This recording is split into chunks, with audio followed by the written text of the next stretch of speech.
Ji Bismillahirrahmanirrahim. Assalamu alaikum and welcome to all of you in today's lecture. Today I'm going to explain the reactions of aldehydes and ketones, how the aldehydes and ketones do react, and what sort of the products are formed when aldehydes and ketones undergo nucleophilic addition reactions. As we have an idea in case of aldehydes or in case of ketones, the presence of carbonyl group, the presence of carbonyl compound, group, and then the subsequent attraction of this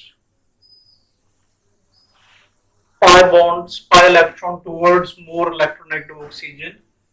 A partial positive is generated on carbon and the oxygen becomes partially negative. It happens in both cases, either it is an aldehyde or it's a ketone.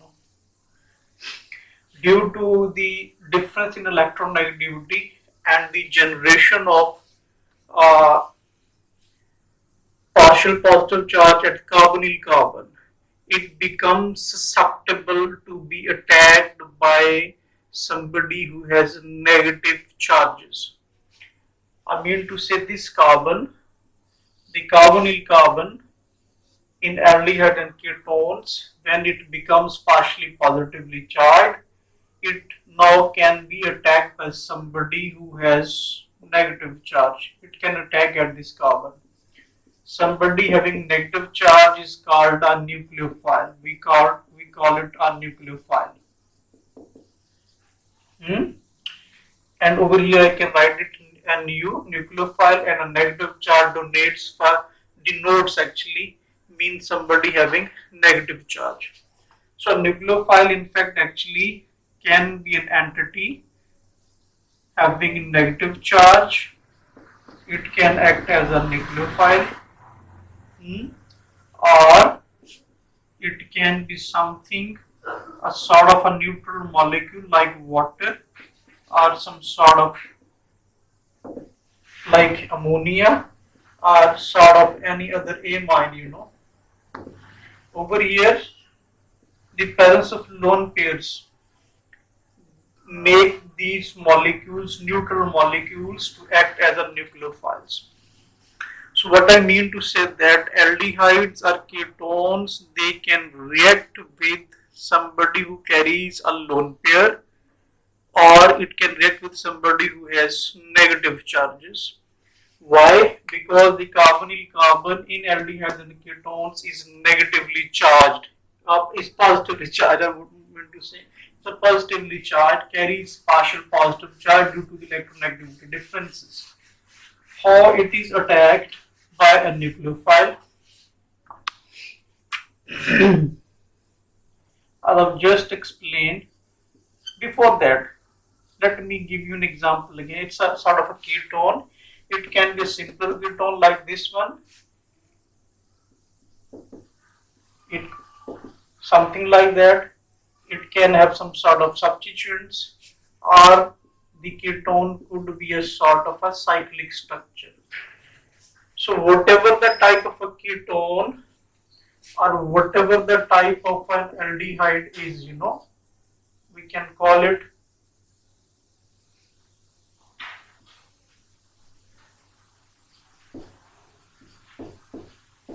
it's a sort of an aldehyde, or it can be this sort of an aldehyde.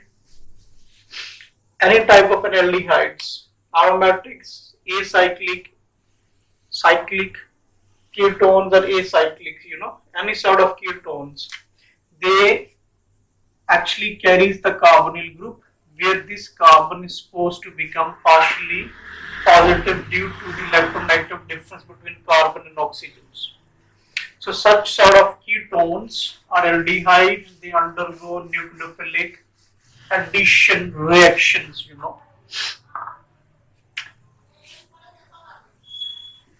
Let's say it's an aldehyde. A nucleophile having negative charge can attack at this carbon due to the presence of partial positive charge. partial negative charge. Then what happens as soon as this nucleophile attack at the carbon, the oxygen will withdraw the shared electron pair towards itself, and then resultantly it will become O negative. Here is your proton of an aldehyde. Here is the nucleophile which has come from the outside to attack at the carbonyl carbon. Then at this point of time, we need to put in some protons from the outside. How we can put these protons? We can put in some sort of acids. Let's say we have put in HCl, we have put in H2SO4, we have put in some weaker acids like acetic acid. So these protons will be attracted by the negative oxygen, resulting in the formation of an alcohol. So what I'm trying to convey you guys, whenever you are starting aldehyde or a ketone, and if it is attacked by some sort of a nucleophile gets attached with the carbonyl carbon through a reaction called nucleophilic addition. This nucleophile has got added into the molecule. Resultantly, the carbonyl oxygen carries a negative charge, and this negative charge will be balanced by some sort of protons. Those protons could be furnished by, if we put in some sort of acid, we can put in some water. So those protons could be attached with oxygen, which carries negative charge. So resulting, we will have a product which is some sort of an alcohol. It is some sort of an alcohol. Okay. Similarly, I can repeat it again. Let me do with a cyclic ketone. Let's say we have this sort of a cyclic ketone over here. The carbons are around at the corners of a ring. It's a carbonyl carbon, so mean it's a sort of a cyclic ketone. It could be attacked by somebody who carries negative charges. I can bring in, let's say, from the HCl we can bring in chloride. From the HCl, when it dissociates proton and chlorides, this chloride can act as a nucleophile because it carries negative charges. So it can attack over here because this carbon is supposed to be partially positive and the oxygen will become partially negative. So as a consequence, the bond moves up. So what happens? This will be O negative, and this chloride has attacked at this carbon. So it will get attached something like that. And then we have an idea in the same molecule, a proton was also present, H positive, being an acid, HCl is an acid, it will produce protons as well as chlorides, So this proton could be attracted because it's present in the same vessel, in the same flask, it will be attracted by this oxygen. So it can be attracted by over here, something like that, resulting in the form of, here is your OH, an alcohol, and here I can draw the chloride. So this is the product. The product namely could be an alcohol, It's a sort of an alcohol. So it has been produced.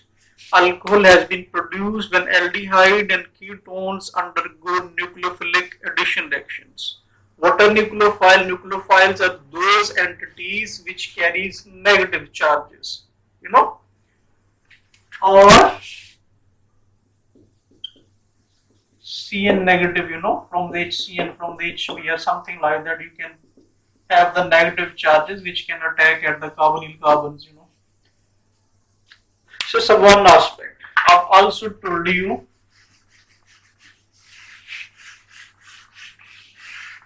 that the aldehydes and ketones, let me write again and what I should say it. Let's say we have an aldehyde, an aromatic aldehyde, and we are going to react it with, let's say at this point of time we have a molecule like I would call it, let me show you the reaction of water. Water is a sort of a molecule, which carries lone pair. I'm just going to show you the basics how it reacts actually. Just trying to show you the reaction mechanism actually.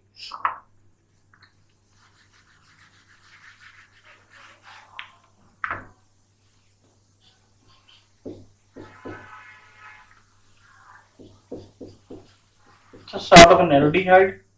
Let's say we have some sort of a compound. I can write water for an easiness. It carries lone pair, It can attack over here through its lone pair because this carbonyl carbon is partially positive, oxygen is partially negative. Then what is expected to be? It is expected to be O negative because of the upward movement of the shared pair of electrons. Then here is the one proton which is an aldehydic proton, and then who got attached with this carbon? This oxygen got attached through lone pair. So we will have an oxygen like this. Okay. Then this oxygen also carries two protons, so we can make two protons this way, The oxygen has got attached with carbonyl carbon through lone pair. So this is the bond with the carbonyl carbon, and the oxygen also carries two protons. We need to write two protons as well. As we have an idea, the oxygen can show maximum 2 valency. At the moment it is showing 3, so it has to carry positive charge. It can carry positive charge, So in order to neutralize this positive charge, we need to give it one extra electron. What we could do, here is a bond between oxygen and hydrogen. What we could do, we can remove this proton from here. This proton would be removed, kicked out, and its electron, which was the electron of hydrogen, it can be donated to the oxygen to neutralize the positive charge. So what has happened? This proton, which has been removed in the form of positive charge because it has lost its electron has been snatched by the oxygen. So it has been kicked out as a H positive proton. So then it can be attracted by the oxygen at the same time because that oxygen carries negative charge. So what could be the product? OH. This proton will make a bond with oxygen, will make a bond with proton. Here is an aldehydic proton, and here we have OH only. We will have OH only, like this one. So it's a sort of an alcohol again. The product is also an alcohol. As I've just explained to you, the aldehydes and ketones, when they do react with the nucleophile, the resulting product is supposed to be an alcohol, What the nucleophiles are? A nucleophile could be somebody having lone pair of electron, any sort of an amine, or we can have some sort of alcohols. Over here protons are also available. We have an idea about the water. So molecules having lone pairs, they could act as nucleophiles, or entities having negative charges, they could act as nucleophiles. So these are some types of the nucleophiles which do react with aldehydes and ketones and produce alcohols as the final product, However, there is a special case regarding the amines as well, which I'm going to explain now. So this is the basic idea. Aldehydes and ketones do react with aldehydes and ketones do react with nucleophiles, and they undergo nucleophilic addition reactions. The main point you need to keep in your mind: aldehydes and ketones undergo nucleophilic addition reactions, and the resulting product is supposed to be some sort of alcohols. Mainly alcohols.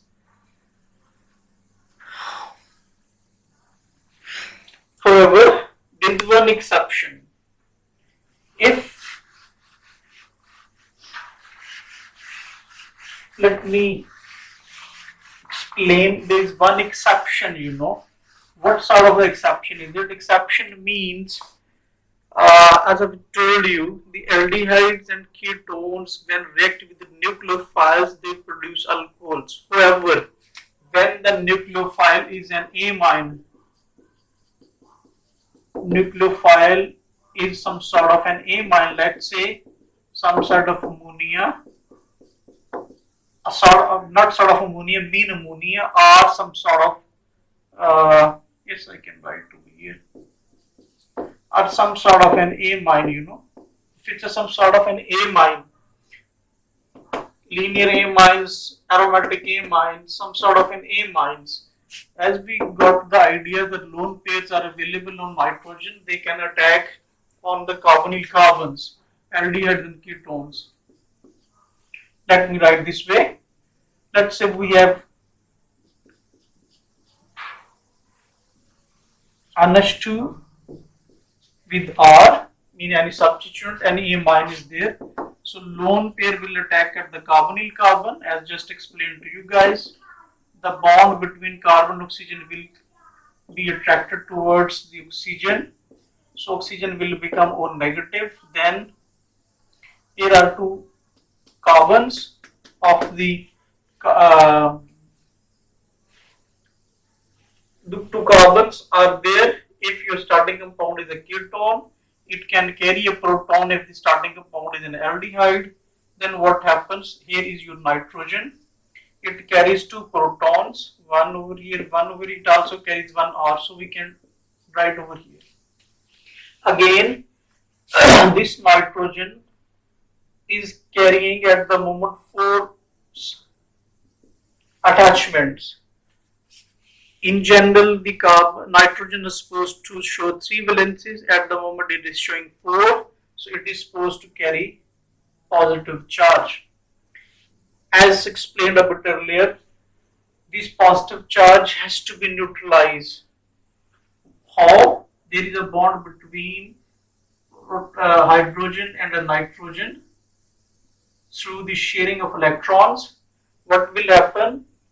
This nitrogen will snatch the electron and kick out the proton from here. H positive will be removed from here, and the proton will be kept on the nitrogen to neutralize its positive charge. So how I can write over here? I can write this will become O negative. Here is your N, here is R, here is proton. Then as it has been, this proton has been removed, the nitrogen's positive charge will be balanced by one extra proton electron which has been snatched from proton. So there will be no more positive charge.